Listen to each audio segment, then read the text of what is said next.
Buenos días. Ahí sí. De gracias al Señor, otro día más que estamos juntos.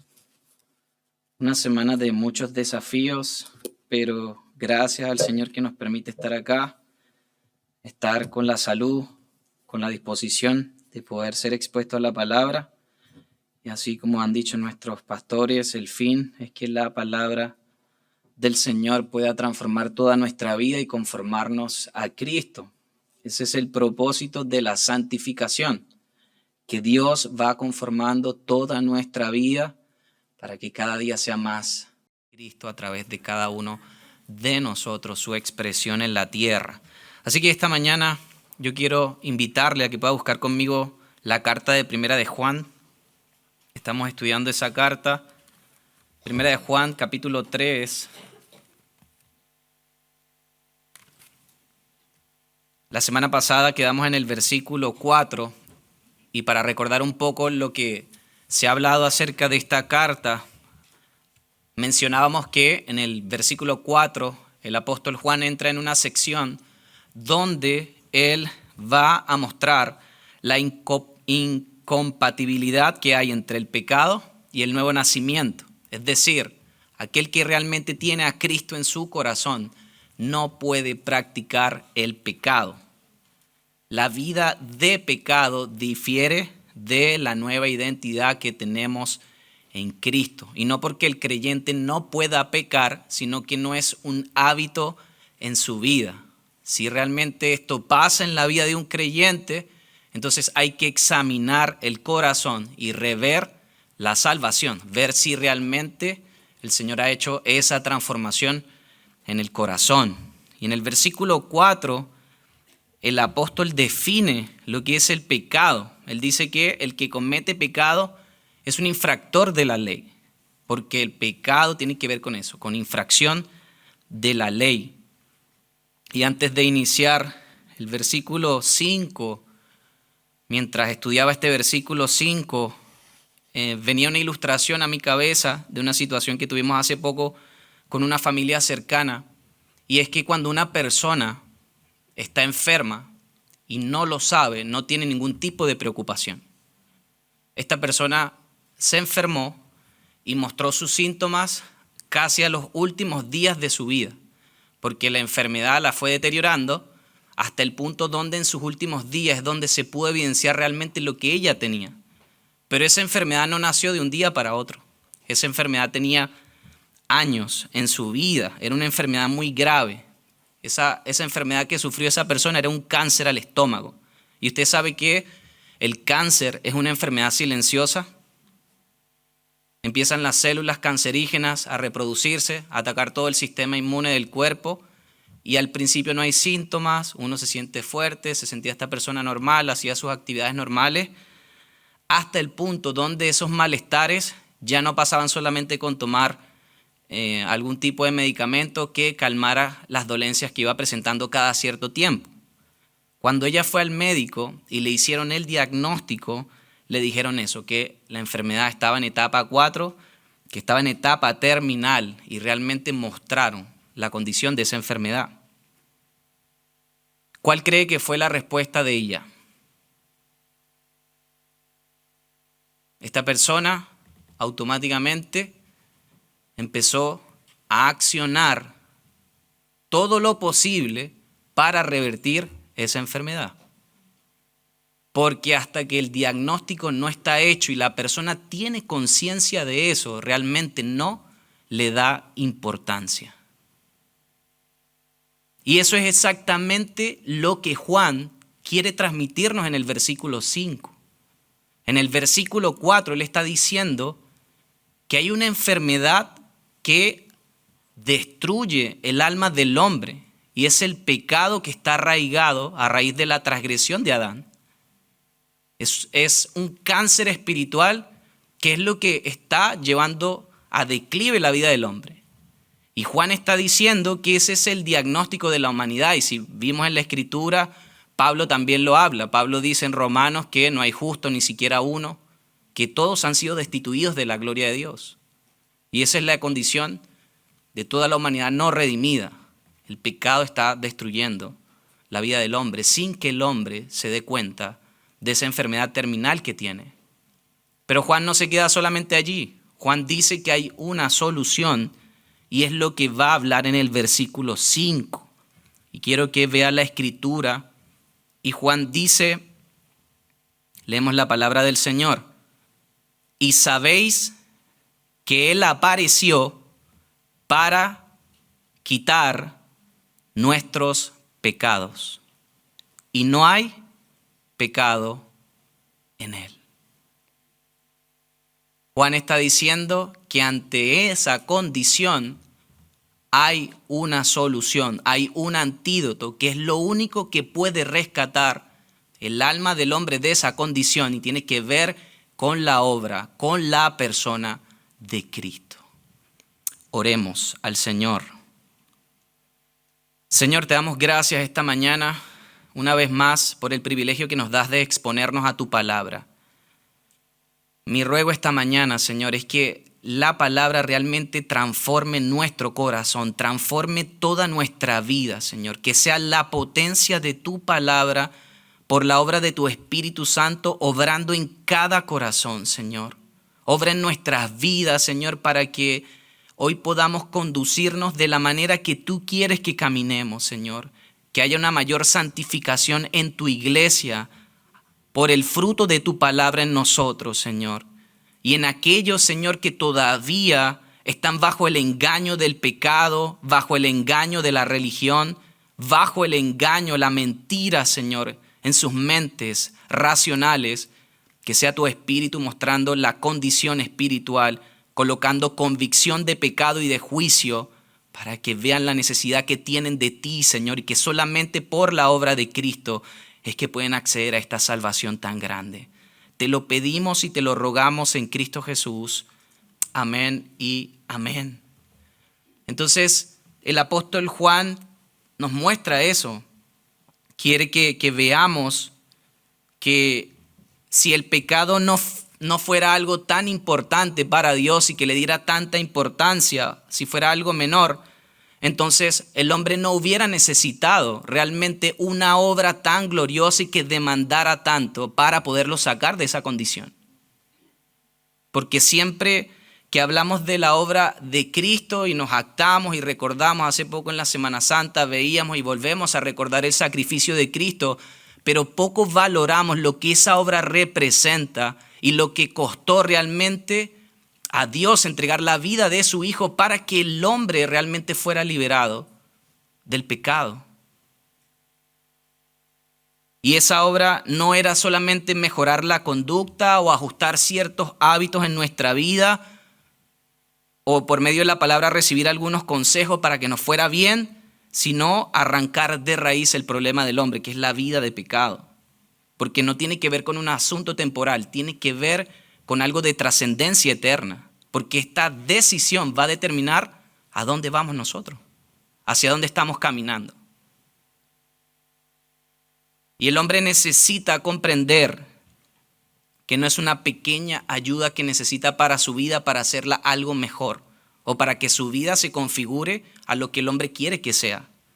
El hombre realmente lo que necesita es ser rescatado de la condición que está. El hombre no necesita información. El hombre necesita redención, necesita un Salvador que lo saque de esa condición. Y eso es lo que Juan nos habla. Esto no nos apunta a la religión, esto no nos apunta al esfuerzo humano porque el hombre no puede salvarse solo, necesitaba un Salvador. Esto no nos llama a confiar en nuestra propia moralidad y en nuestras buenas obras, nos dirige únicamente a una persona, a la persona de Jesucristo. Y eso es lo que dice en el versículo 5. Sabéis que Él apareció para quitar nuestros pecados. Él intervino en la historia, apareció y lo hizo con un propósito. No solamente a darnos una vida de ejemplo, sino con una misión clara y definida por el Padre, y era quitar el pecado. Entonces, Juan no solamente nos define cuál es el problema, Juan está hablando en el contexto, recuerde, de la iglesia primitiva, los falsos maestros que se estaban levantando, los falsos hermanos que estaban en medio de la iglesia, que tenían la doctrina, pero sus vidas no evidenciaban realmente la verdad que los gobernaba. Sus vidas no eran coherentes con lo que habían recibido del Evangelio de Cristo. Juan está confrontando eso. Y Juan lo que quiere decir es que hay una incongruencia entre el que practica el pecado y la obra de Cristo. Porque Cristo vino exactamente para eso, para quitar el pecado. Y el que ha participado de esa obra ya no es esclavo del pecado. Es libre para poder vivir para la voluntad de Dios. Y el texto inicia con la palabra sabéis.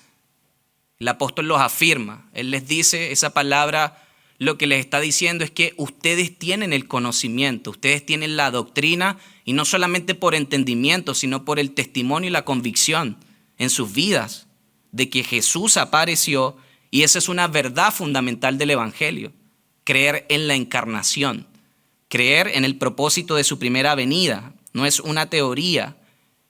Y Juan les está hablando para que ellos sepan que esa verdad debe gobernarlos. Ellos no estaban en ignorancia con respecto a la venida de Cristo, a la obra, el propósito por el cual Cristo había venido a la tierra. Porque recuerde que los gnósticos negaban la encarnación de Cristo, querían socavar la obra de Cristo. Ellos decían que Cristo era una emanación de Dios, parecía a Dios, que cuando estaba en la cruz el Espíritu se fue y quedó ese cuerpo, y querían separar la humanidad y la divinidad de Cristo. Pero Juan les dice que esto es una verdad, que Cristo se encarnó y que Cristo vino en ese propósito para hacer la obra sustitutoria de expiar el pecado. Y el apóstol continúa avanzando y él dice que él apareció. Cuando habla de él, haciendo referencia a Cristo, y ese verbo apareció es un verbo que se usa en el Nuevo Testamento para hablar de la primera y de la segunda venida de Cristo, y se refiere a un hecho indiscutible de que el Señor realmente había venido, se manifestó. Esto es lo que Juan en su evangelio, en el evangelio de Juan capítulo 1 versículo 14, él dice: y aquel verbo fue hecho carne y habitó entre nosotros, y vimos su gloria, gloria como del unigénito del Padre, lleno de gracia y de verdad. Entonces Juan les está diciendo, es una realidad esa manifestación, es un evento histórico que marcó la humanidad, y no fue algo que nació accidentalmente, sino que es algo que ha estado establecido en el propósito eterno de Dios. Primera de Pedro 1:18 nos dice: sabiendo que fuiste rescatado de vuestra vana manera de vivir, la cual recibiste de vuestros padres, no con cosas corruptibles como oro o plata. No fuimos rescatados por cosas materiales. Y en el versículo 19 dice: sino con la sangre preciosa de Cristo, como de un cordero sin mancha y sin contaminación. Versículo 20, ya destinado desde antes de la fundación del mundo, pero manifestado en los postreros tiempos por amor a vosotros. Es algo que ha estado en el plan eterno de Dios, en su omnisciencia, en su conocimiento, en su sabiduría infinita, de que Cristo venía a hacer dicha obra a favor de los pecadores.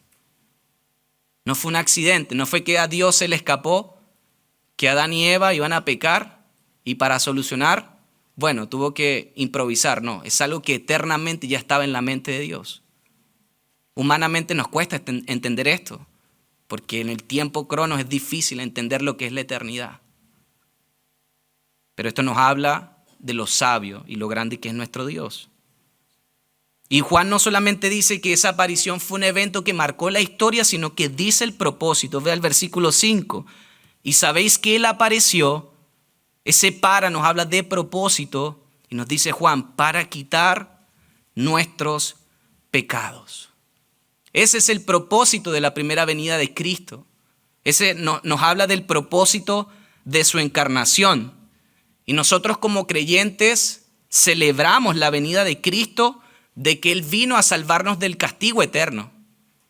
Y eso es una verdad gloriosa, porque ciertamente Él nos salva del castigo eterno. Por medio de esa obra que Él hizo, Él nos salva de la ira santa, porque de eso es lo que somos salvos, de la ira de Dios.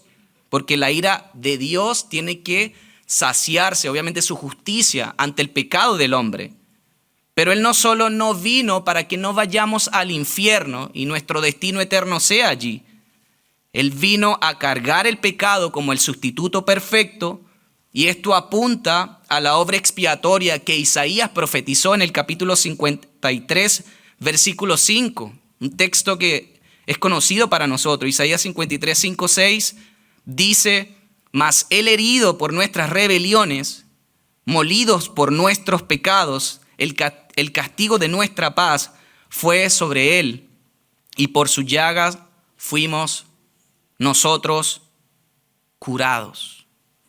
Todos nosotros nos descarriamos como ovejas, cada cual se apartó por su camino, mas Jehová cargó en Él el pecado de todos nosotros.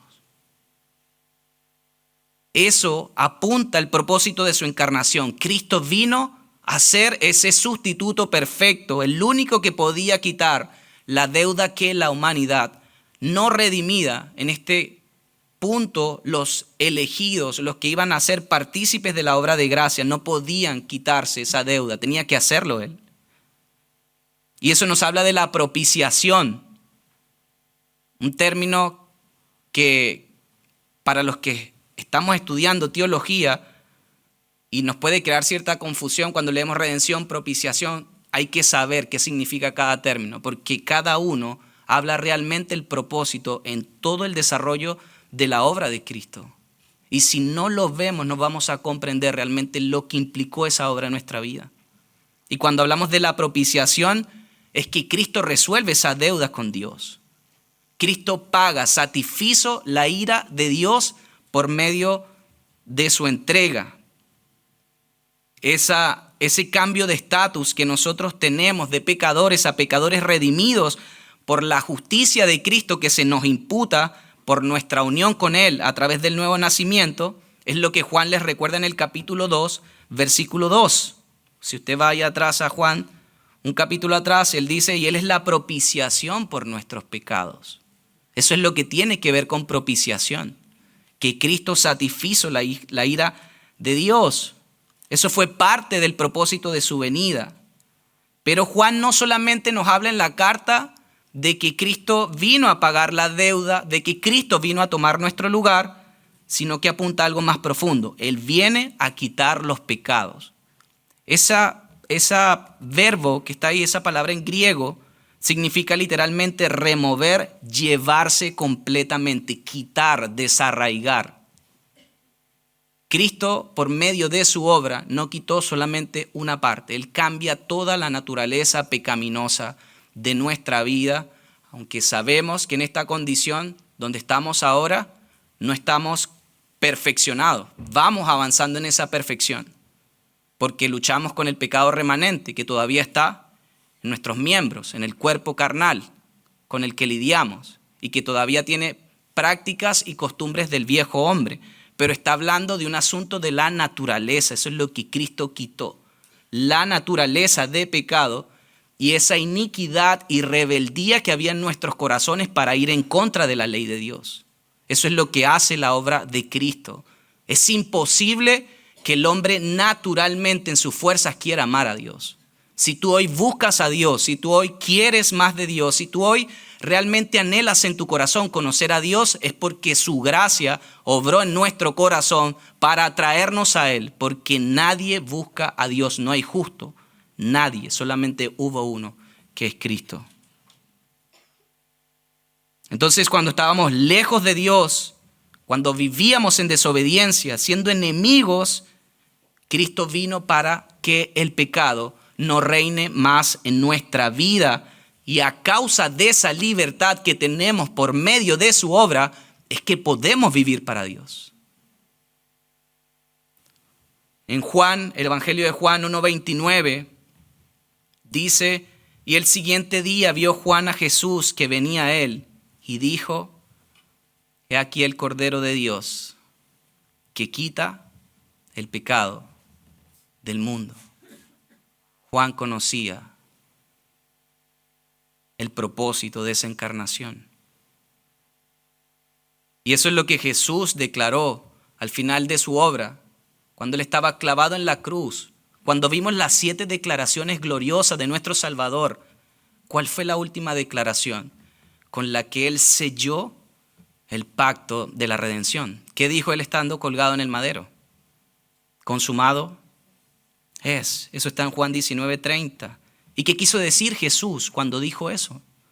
¿Usted sabe lo que significa eso? Jesús dijo, la deuda está pagada.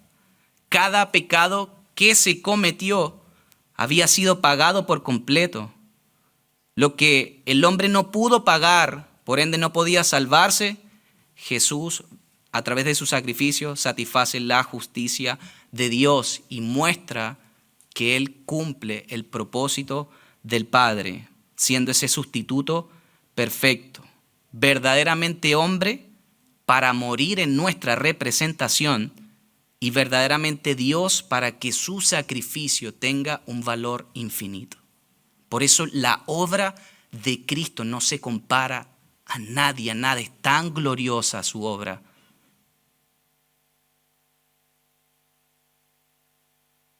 Y Juan, al decir que Él viene a quitar el pecado, es que Él no vino a negociar con nuestras debilidades.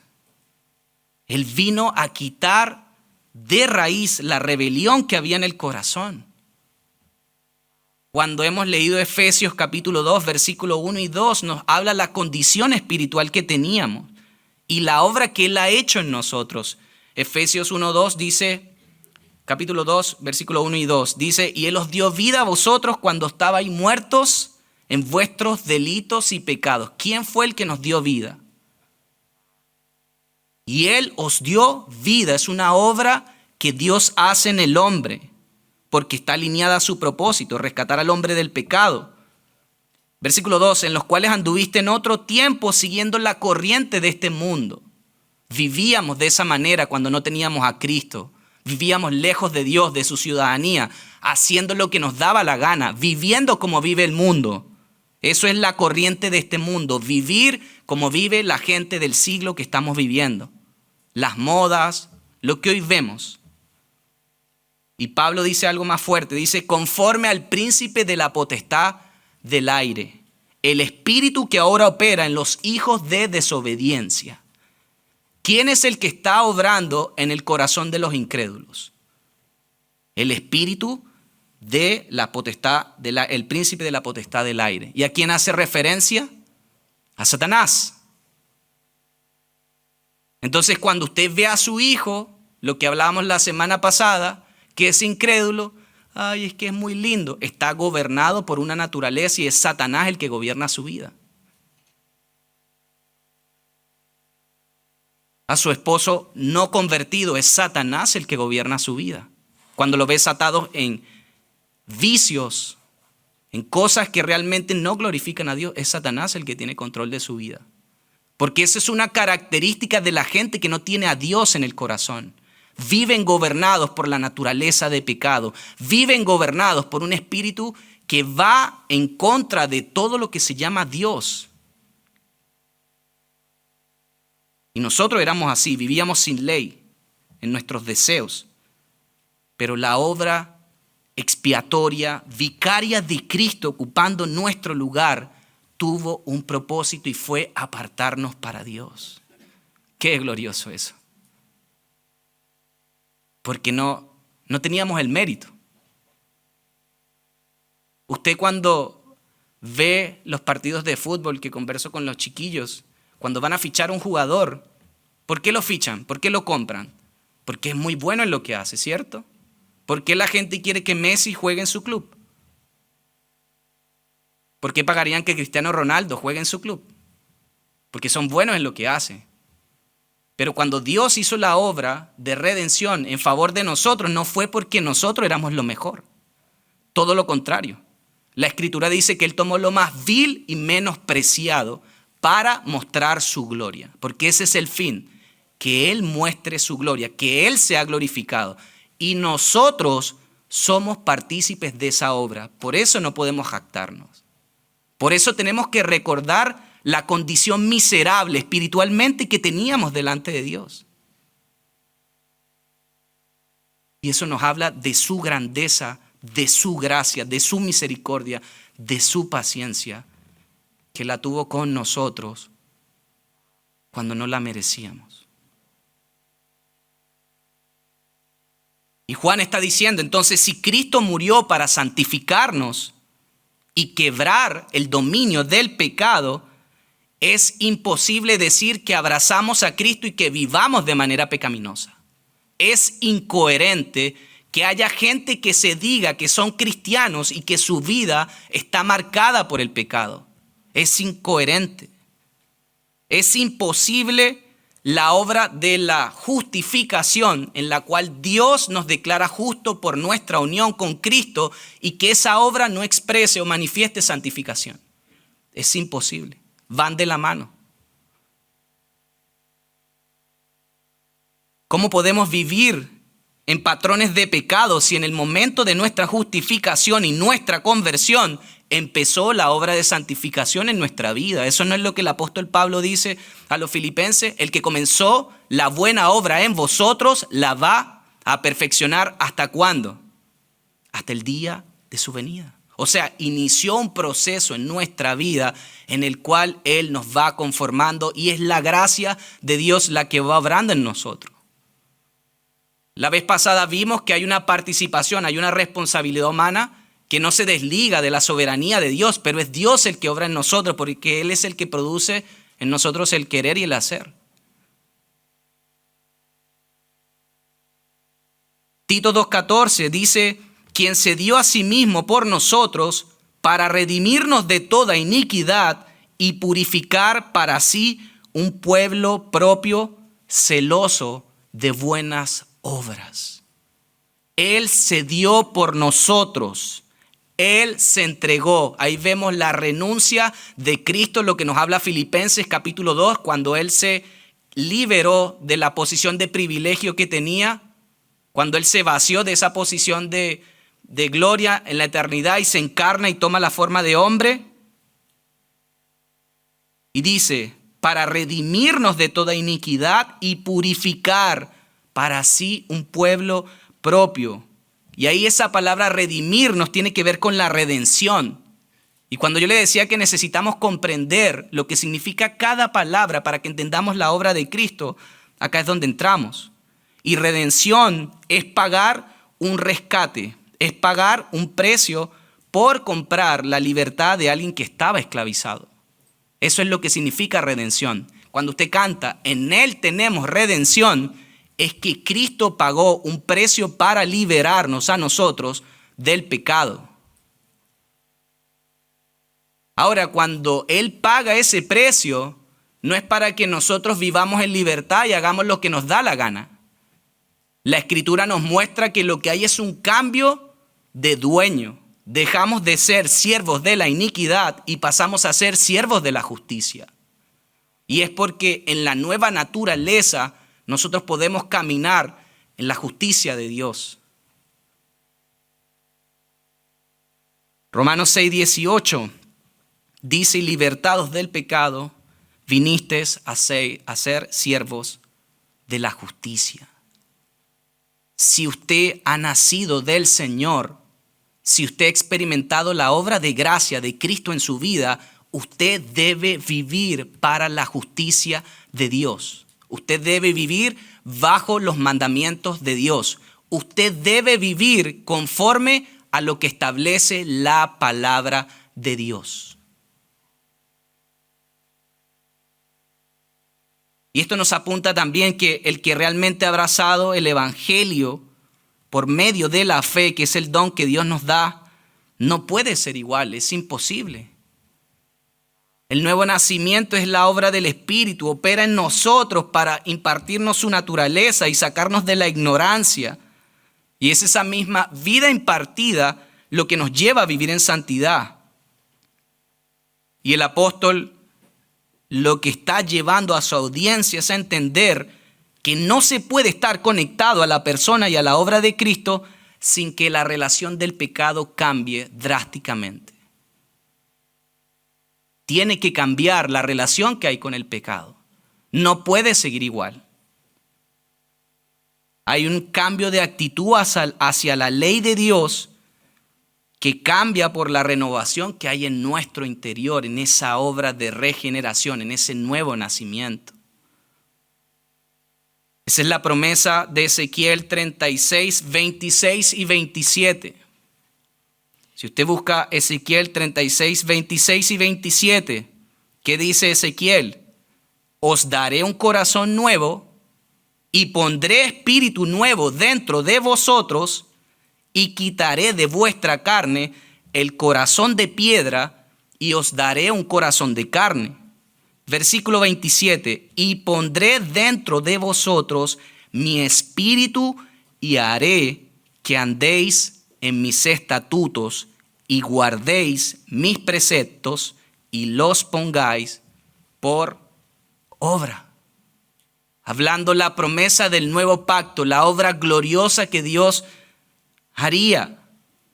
Y Ezequiel nos muestra que hay un trasplante de corazón. Cambia el corazón de piedra por un corazón de carne. Un corazón que es insensible, que está cauterizado por el pecado y obstinado contra Dios. Y Dios nos coloca un corazón que es receptivo, sensible, capaz de responder al amor de Dios. Donde el agente santificador en nuestra vida es el Espíritu Santo que habita en la vida del creyente, porque dice, y pondré mi espíritu en ustedes. Somos morada del Espíritu Santo y el resultado de esa capacitación de la gracia divina es ser obediente a los preceptos de Dios. Fíjese todo lo que implica la obra del nuevo nacimiento, que podamos entenderlo y que nos conecta a entender el propósito por el cual Cristo vino y se encarnó. Que Él vino a quitar el pecado. Es incoherente que digamos que somos cristianos y estemos como la gente del mundo. Juan está confrontando y separando lo falso de lo verdadero. Juan está diciendo, no puedes abrazar la cruz y al mismo tiempo acariciar el pecado que Jesús murió para clavarlo en la cruz. Y un comentarista dice, ¿consideras lo que se ha hecho y el costo que ha involucrado rescatarnos de la esclavitud del pecado? ¿Hemos puesto a reflexionar lo que le costó a Cristo y lo que padeció? Lo que Él sufrió para que seamos tan ligeros de pecar deliberadamente delante del Señor. Este comentarista dice, ¿consideras que el Hijo del Dios viviente y creador del universo ha descendido del cielo asumiendo una naturaleza humana y muerto en la cruz para nuestra redención como algo simple?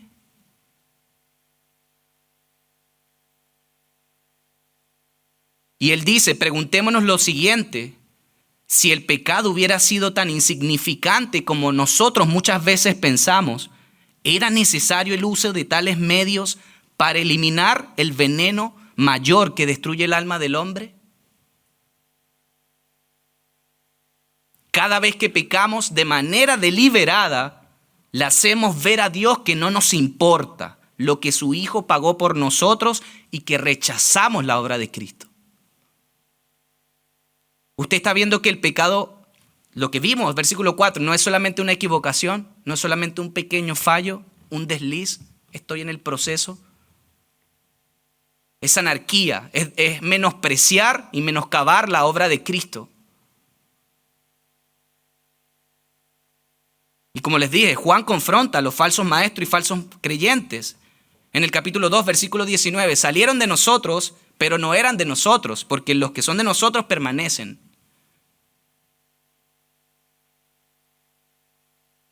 ¿Y Juan por qué le habló a su audiencia esto? Porque Juan estuvo de primera mano con la predicación del Evangelio de Cristo. El Evangelio que Jesús proclamó evitó respuestas ligeras, fáciles o superficiales. Incluso cuando Cristo predicó, Alejó más a sus candidatos que realmente los que atrajo en pos de sí, por el precio que implicaba seguirle al Señor.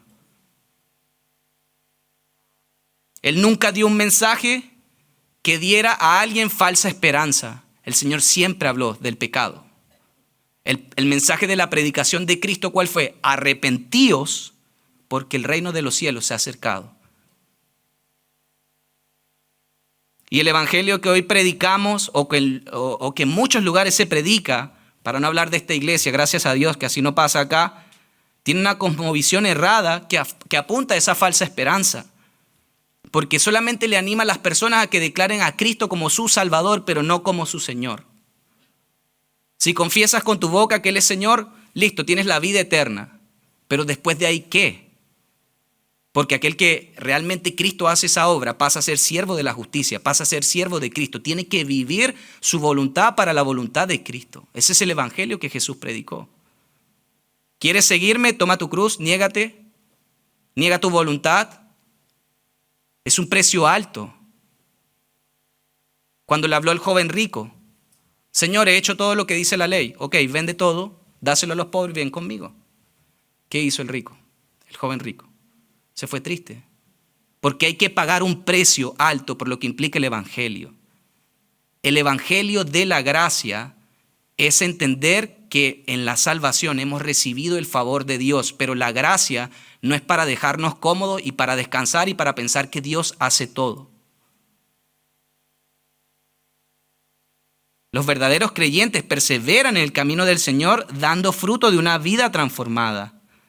Si hay gente que no evidencia los frutos de la santificación, sencillamente no ha sido salva. Y tenemos que ser sinceros y decirlo entre nosotros. Hay falsos creyentes entre nosotros acá. Hay falsos creyentes en las iglesias. Porque si somos verdaderamente nacidos de Dios, la fe que se nos ha entregado vence al mundo, que es lo que Juan dice en el capítulo 5, versículo 4.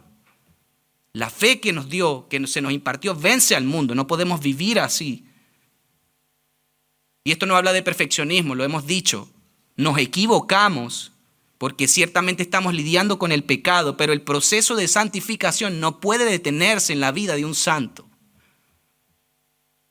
El proceso de santificación no permite que nuestra vida siga arrastrando el mismo pecado, la misma carga, año tras año, y que no haya evidencia de una transformación. Hay gente que tiene 20 años asistiendo a las congregaciones, a las iglesias, y cree que son creyentes de hace 20 años y están igualitos. La pregunta es, ¿realmente son creyentes? Eso es lo que Juan confronta.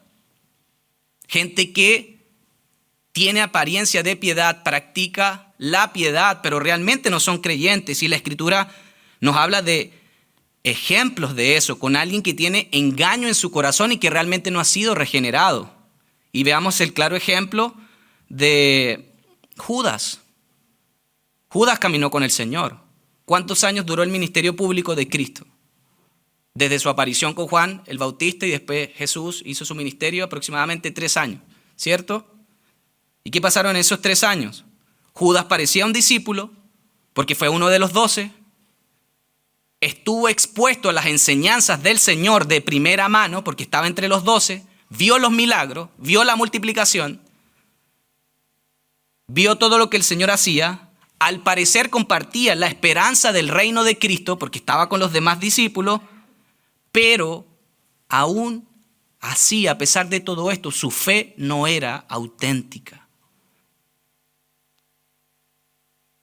No había sido regenerado y su corazón lleno de avaricia se fue endureciendo y se convierte en el hombre que traicionó a su maestro por 30 monedas de plata.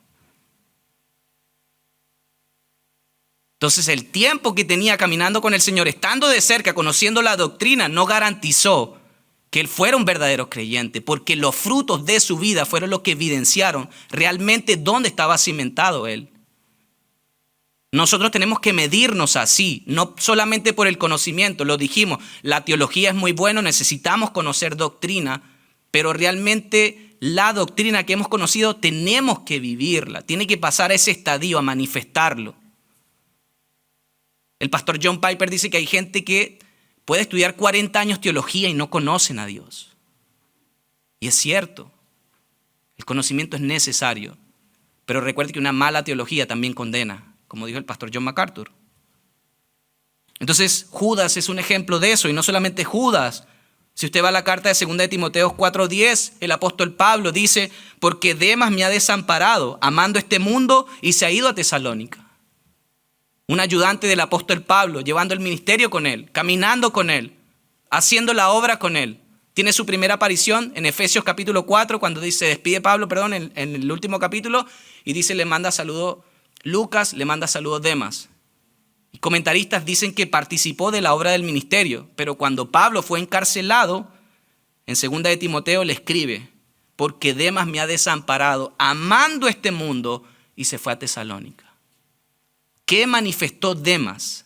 Lo que siempre hubo en su corazón, una vida no redimida, una vida que no conocía a Cristo. Porque al final el fruto, lo que evidenció fue eso. Matthew Henry dice que Demas fue sacado del ministerio por asuntos seculares en los cuales se enredó y el evangelio se fue abandonando y olvidando, y por eso él se enamoró del mundo. Y Matthew Henry dice, el amor a este mundo actual es la causa número 1 de la apostasía de las verdades y de los caminos de Jesucristo.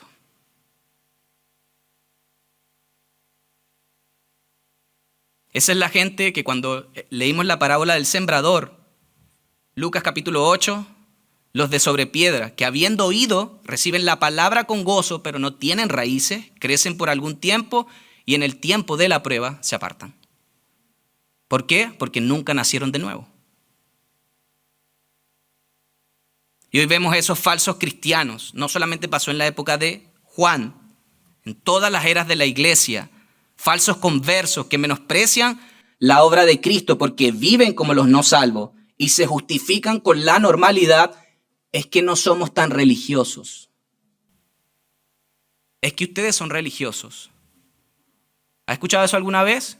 A mí me lo han dicho.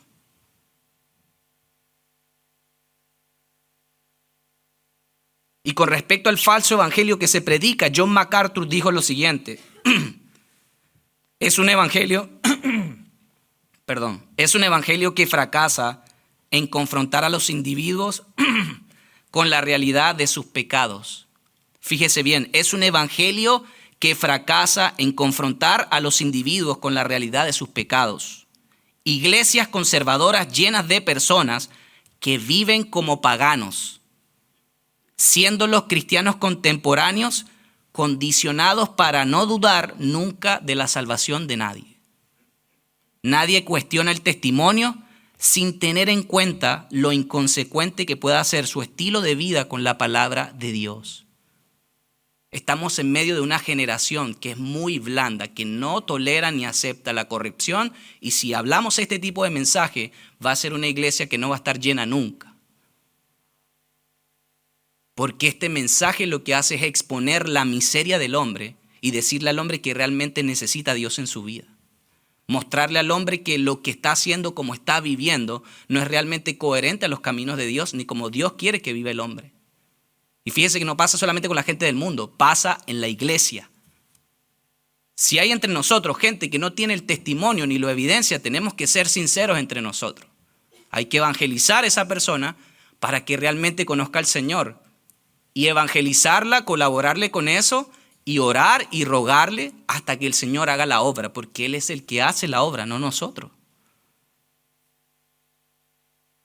Pero basta ya de que lleguen y decir, no, es que es el hermano. No, es que no eres hermano. No se le dice hermano a todo el mundo. Jesús lo dijo.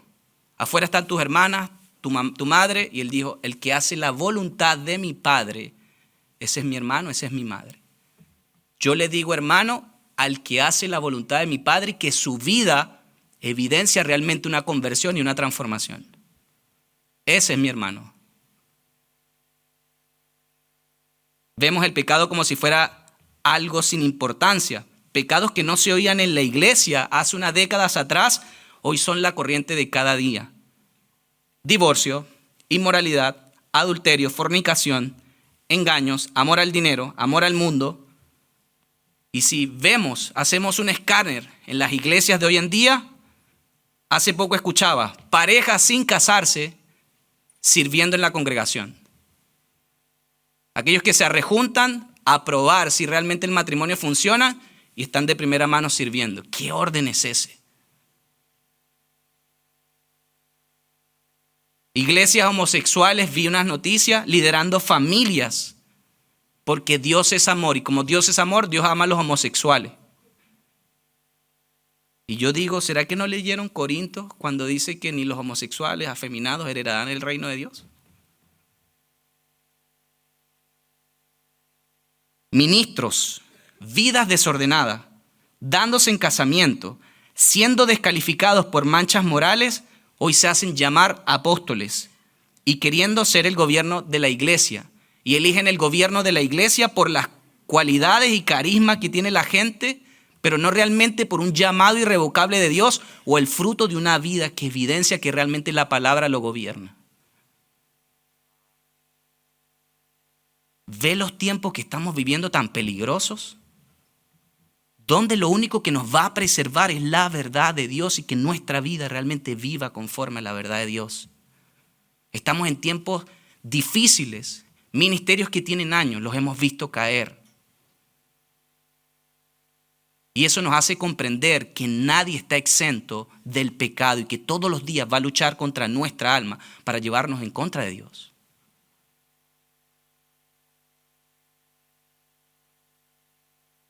La idea de la salvación no es solamente la garantía de la vida eterna, es la libertad de la esclavitud, de la iniquidad. Decimos Dios ama a las personas y tiene un plan maravilloso para nuestra vida y eso es una verdad a medias. Porque también hay que predicar que Dios odia el pecado y que Dios va a castigar con tormento eterno a los pecadores no arrepentidos. Eso es una realidad que dice la Escritura. Cualquier salvación que se predique, que no cambie la forma de vida pecaminosa y transforme el corazón, entonces no es una salvación auténtica ni es un verdadero evangelio. Es el falso evangelio. Ahora, esa fe que Juan está hablando acá es la que dice que da como resultado la vida recta. Y cuando Pablo habla a los corintios, en 2 Corintios 13:5, él les dice, examinaos a vosotros mismos si estáis en la fe y probaos vosotros mismos. Fíjese lo que la Escritura nos habla, examinarnos constantemente en nuestro corazón. El corazón es engañoso, más que todas las cosas, ¿quién lo conocerá? Dice la Escritura. Tu corazón y mi corazón nos vive engañando diariamente. Es un experto en seducirnos y en engañarnos. ¿Y sabe por qué muchas veces tragamos las consecuencias que tenemos en nuestra vida? Porque escuchamos el corazón. Y el corazón es engañoso. Cuando deberíamos leer la palabra y que la palabra sea la lámpara a nuestros pies y la lumbrera en nuestro camino. Que eso es lo que nos va a hacer a caminar certeros y seguros en la voluntad de Dios. Y Pablo dice en eso en 2 Corintios 13:5, examinen sus corazones si realmente estáis en la fe. Y esa autoexaminación no es que veamos los fallos de los demás para compensarlo con los nuestros, sino que hagamos una auditoría interna y el enfoque está en verificar si nuestra vida, nuestras acciones, todo lo que estamos haciendo hoy está alineado a los valores de Dios. Todo lo que hacemos, o sea, nuestro trabajo está alineado a los valores de Dios. ¿Glorifica a Dios lo que hacemos? La forma como me relaciono con mi esposo, con mi esposa, ¿glorifica a Dios?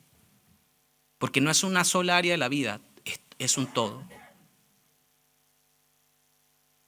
Y ese examen, por eso dice, la prueba de la fe, sugiere un examen de calidad para ver, así como cuando se probaban los metales que se pasaban por fuego, a ver si son auténticos.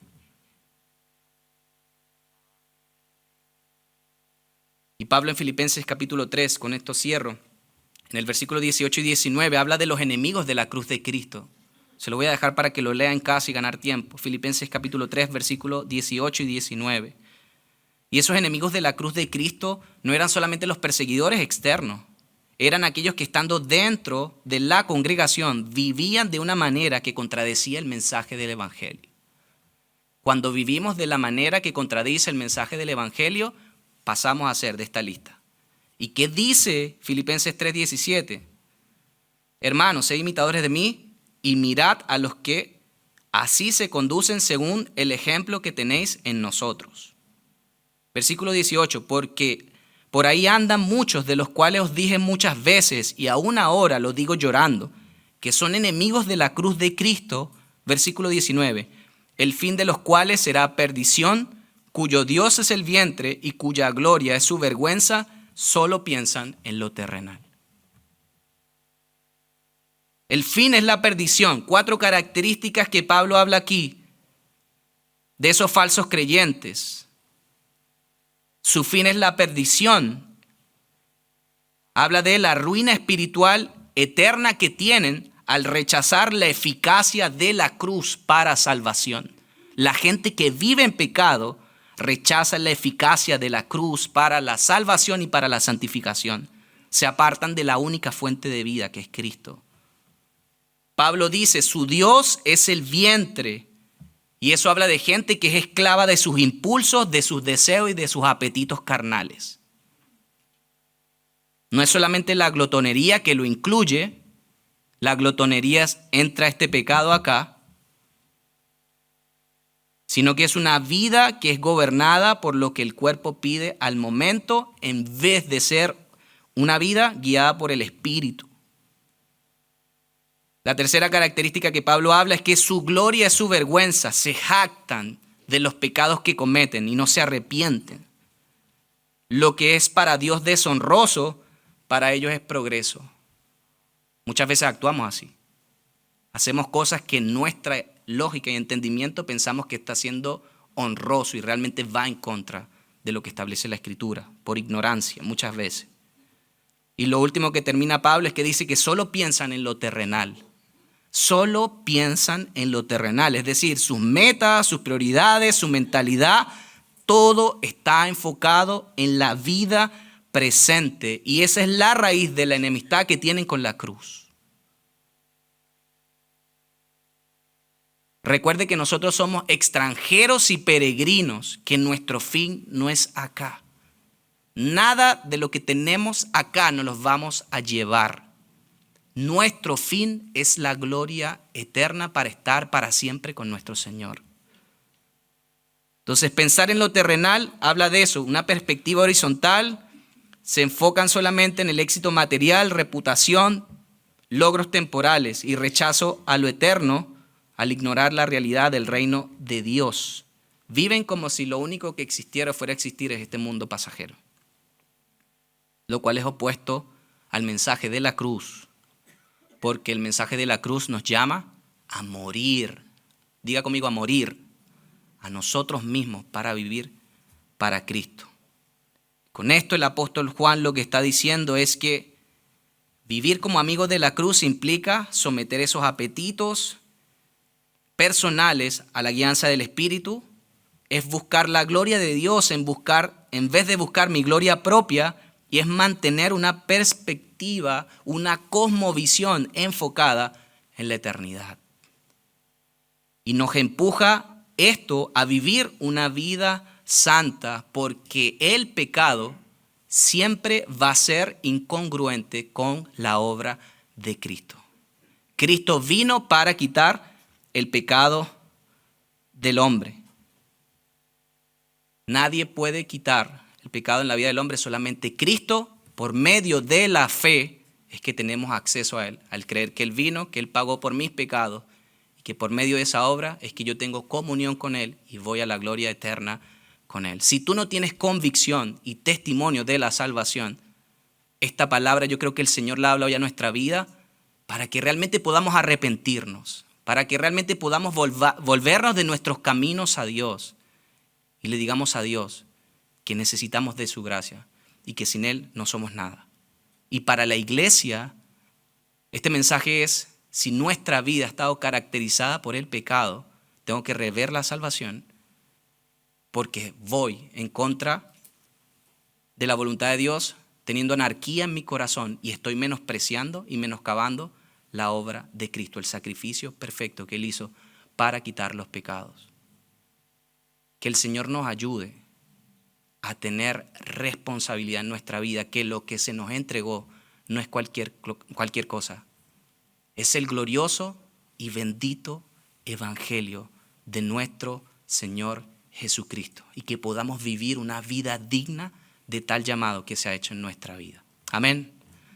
Señor, te damos gracias esta mañana porque eres bueno, Señor. Gracias por tu palabra. Gracias por exhortar nuestras vidas, Señor. Cuán necesario es, Señor.